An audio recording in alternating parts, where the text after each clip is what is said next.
Here we are at the moment, and together with Mark, I'll hand over to Mark when we talk a little bit about the performance so far. But let me start a little bit about why Formula E. So we've been racing at Nissan for a very long time, and we have Nismo, our brand. Nismo stands for Nissan Motorsports, and we've participated in many forms of racing.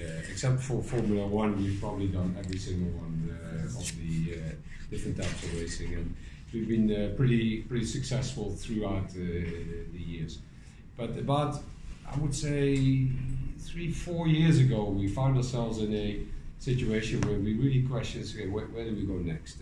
Because quite a few of the formulas in motor racing have become, in our view at least, quite expensive and very hard to justify a decent return.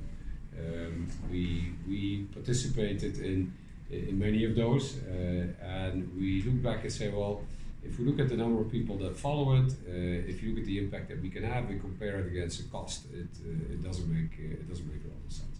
In that time, we were doing LMP1, which is coming out of LMP1, and we said, no, let's hold off on any new racing formula, and let's evaluate what is out there and what fits our brand. And we set some pretty important criteria, which is that first of all, it needs to be linked to what we believe in as a brand and as a company going forward. Second, we wanted to participate in a global formula where we can compete with the best on the global stage. So we didn't want something that only takes place in Europe, only in the US, or only in some other market. Third, we felt really important, it needs to be a formula where the cost versus the return is a good balance. So if you then, so that we scanned everything that is out there, we looked at every single form of racing, and we basically landed on Formula E. We landed on Formula E first because of the obvious link compared to electrification and what we are doing with Nissan in terms of EV. But that wasn't the only part. What Formula E is trying to do, which we really strongly support, is to make racing accessible, to make racing younger, and to make racing about technology and about the future. Some of the more traditional racing formulas, of course, they're very heavy on technology and in terms of development. But they don't focus so much on bringing it to a new generation of people, bringing it closer. Formula E, besides being electric, is doing a lot to attract young people. It is going to cities as opposed to racetracks, which are quite far. It's positioning itself as call it a family event where you can watch and you can go. Not only yourself, but with your family, with younger people, and it's also creating quite a big online community. So, because it's about the future, it's about technology, it's about electric. Because it is in the city, because it is targeting a younger generation, because it is relatively affordable compared to some of the other race formulas out there. And because it's a global formula where we can compete with the best, we decided to go to Formula E as our global race. So it doesn't mean we don't do anything else. We still race in GT in Japan, and we still support a lot of grassroots racing. We still have racing as part of our DNA. So if in certain markets there are formulas that are very popular, that are heavily supported, we're okay if our national sales companies participate or support dealers or privateers to participate. But we did decide that from a global point of view, Formula E is where we invest. So we've done 4 races now, and maybe Mark can talk a little bit about how we are going and what our assessment is so far. Sure. Just to carry on from where Roel left off about why we participated, then how we participated, we obviously looked at Formula E as a very challenging series. We knew that it was going to be competitive. There are 9 manufacturers which is more than in any other racing series in the world. So at that point, we decided that it was important also to partner with good partners. And in our case, we were able to work with the DAMS teams, EDAMS team, which has been in the championship for 4 years now. They've won the championship twice and had already a good lineup with Sebastian Boemi as their lead driver.